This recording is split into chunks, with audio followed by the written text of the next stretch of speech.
Victor was never supposed to survive. That's the part everyone gets wrong. For years, people have looked at Victor as the lucky one. The child who somehow escaped the massacre. The boy who hid while everyone else died. But what if Victor didn't survive because he was lucky?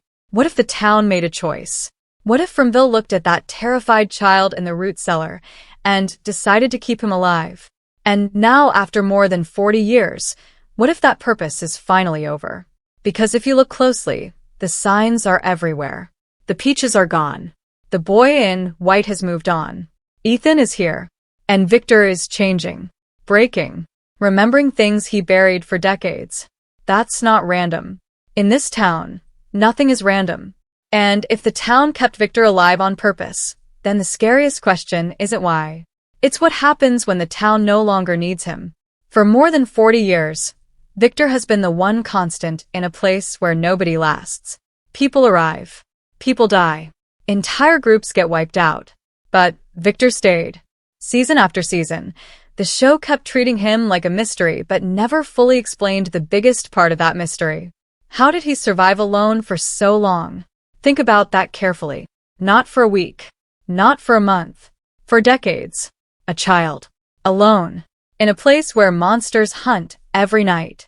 That alone should tell you something is wrong with the normal explanation. Because the normal explanation is simple. Victor hid. The creatures didn't find him. He got lucky. But that falls apart the second you look deeper. Victor himself said the peaches never ran out. For over 40 years, the canned peaches were always there. Always waiting. Always enough. That means the town was feeding him. Not by accident. Not through some leftover supply. Because no truck full of canned food lasts 40 years. The town was providing. And that changes everything. Because Fromville controls resources. Food appears. Electricity exists without wires. Water runs with no real source. Animals wander into town exactly when needed. The place doesn't operate like reality. It operates like a system. A system designed to keep people alive just enough to keep suffering. And Victor may have been the perfect example of that. Go back to the massacre. Victor's mother, Miranda, hides him and Eloise underground. She tells them to stay there until morning. Eloise runs. Victor stays. By morning, everyone is dead. Not some people. Everyone. Victor walks out into a graveyard. Bodies everywhere. That should have been the end of him, too. A traumatized child alone with no food, no safety, no protection. But instead, something strange happens. The boy in white appears. And this is important. He doesn't comfort Victor. He doesn't explain what happened. He gives him instructions. He tells him to collect the belongings of the dead. Why? That's such a strange thing to tell a child. Unless those objects matter. And we know they do. The creatures collect objects. They keep personal items. Victor keeps suitcases full of them. The town itself seems connected to memory through physical things. Almost like those objects anchor the dead. Almost like they preserve something. And Victor became the keeper of those memories. Not because he wanted to, because he was assigned. That changes how we see his survival. Victor wasn't just surviving. He was working. He was maintaining something. A bridge between the old cycle and the new one. Because Fromville works in cycles. We've seen it. People arrive in waves. Disasters repeat. Symbols repeat. The bottle trees repeat. Even the stories repeat. It's like the town resets itself. And after the massacre, it needed someone left behind to carry the weight of what happened. Someone to remember. Someone to hold on to the pain. Victor became that person. And maybe that's why he could never leave. Not physically. Not emotionally. Think about how broken Victor is. He never grew out of that night. He draws like a child. He speaks like someone frozen in time. He forgets painful truths until they force their way back. That's not just trauma. That's preservation. Like the town kept him exactly as he was. A living container. A walking memory. And maybe that was the whole point. Because if Fromville feeds on suffering, Victor is the richest source it ever had. 40 years of fear. 40 years of guilt. 40 years of loneliness. All concentrated in one person. And what if that wasn't just useful? What if it was necessary? because now something has changed. Victor is remembering more. The past is coming back. The boy in white is acting differently. And most importantly, Ethan is here. And Ethan changes everything. Ethan is the key to understanding why Victor's time may be ending. Because the moment Ethan arrived, the pattern started shifting. And the biggest sign was something most people ignored. The peaches. It sounds small, almost meaningless. But in From, small details are never small. Victor said the canned peaches had never run out. Not once. For over 40 years. Think about how impossible that is. No matter how much food was left behind, it should have been gone decades ago. But it wasn't. That means one thing. The town was making sure Victor had exactly what he needed. Not comfort. Not happiness. Just enough to survive. That's how this place works. It doesn't save people. It sustains them. Just enough to keep the cycle going. And then Ethan arrives. A child. A boy who sees things. A boy who talks to the boy in white. A boy who understands the impossible faster than anyone else. And suddenly, the peaches are gone. That timing matters, because it feels like a transfer. Victor's supply ends the moment Ethan's story begins. Like one role is ending and another is starting. Look at the parallels. Victor saw the boy in white as a child. Then the boy vanished for decades. No appearances. No contact. Until Ethan. That's huge. Because the boy in white doesn't appear randomly. He appears when something important is happening. The first time it was after the massacre. The second time it was when Ethan arrived. That can't be ignored. It feels like the same event repeating. One child left behind. Another child stepping in. One keeper being replaced by the next. And Ethan fits that role perfectly. Like Victor, Ethan sees the deeper layers of the town. He understands symbols. He sees meaning where adults see chaos. He connects to the strange rules faster than anyone else. Even his stories matter. Remember how often Ethan talks about quests? About journeys? About hidden meanings? At first it seemed like childish imagination.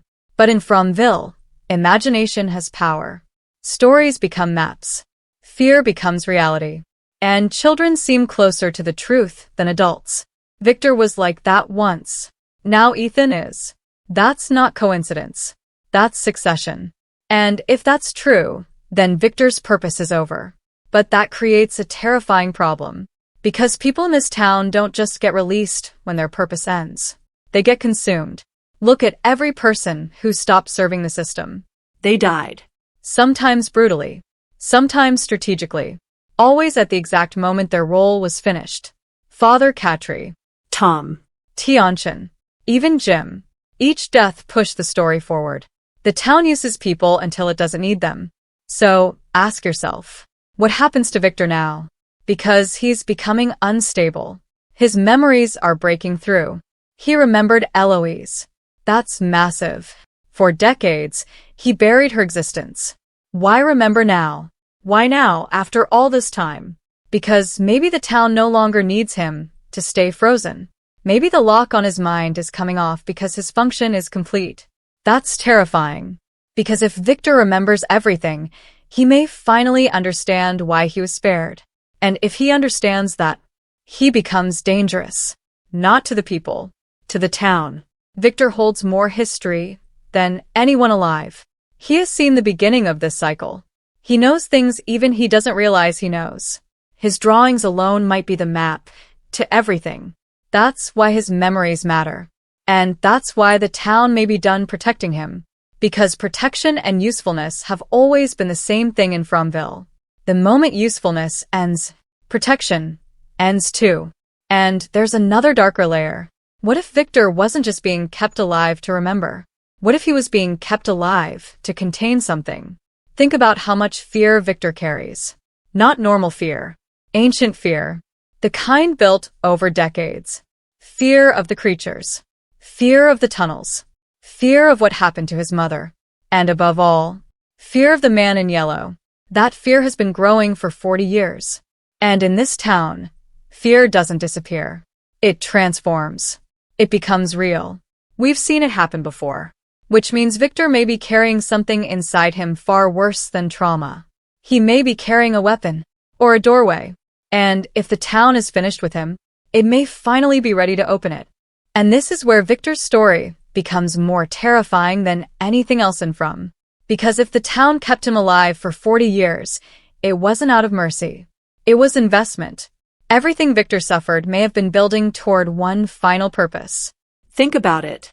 A child watches everyone he loves die. He grows up alone. He carries guilt that never heals. He remembers pieces, but never the full truth. He is fed just enough to survive, guided just enough to keep moving, protected just enough to stay alive. That's not survival. That's cultivation. Like the town was growing something inside him. And now, after all these years, it may finally be ready to harvest it. Look at what's happening in Season 4. Victor is unraveling. Memories are returning faster. The truths he buried are forcing their way back. And every time Victor remembers something important, the town reacts. Almost like it knows. Almost like memory itself is dangerous. That tells us something massive. Victor's mind may be the last locked door. And once it opens, everything changes. Because Victor may know what started all of this. Not just the massacre. Not just Christopher. Not just Miranda. The beginning. The original cycle. The first deal. The thing that made the creatures what they are. And maybe that's why the town kept him alive. Not because he was useful in the present. Because he was carrying the past. A living archive. A vault of secrets. But here's the darkest part. What if opening that vault kills him? That would fit the pattern perfectly. Fromville always takes something before giving answers. Every major truth costs blood. And Victor may be the biggest sacrifice yet. Imagine it. Victor finally remembers everything. He tells Boyd. He tells Tabitha. He reveals what the boy in white really is. What the faraway trees actually do. Who the man in yellow really serves. And the second he does, the town takes him. Because his role would be complete. That would explain why the signs are so obvious now. The peaches are gone. The boy in white is focused on Ethan. Victor is remembering. The cycle is moving. Everything is pointing to transition. And transition in this town always means death. But there's one final possibility. The darkest one of all. What if Victor was never meant to die? What if he was meant to become something else? Look at what Fromville does with suffering. It absorbs it, transforms it, weaponizes it. Nathan's fears became real. Other nightmares became creatures.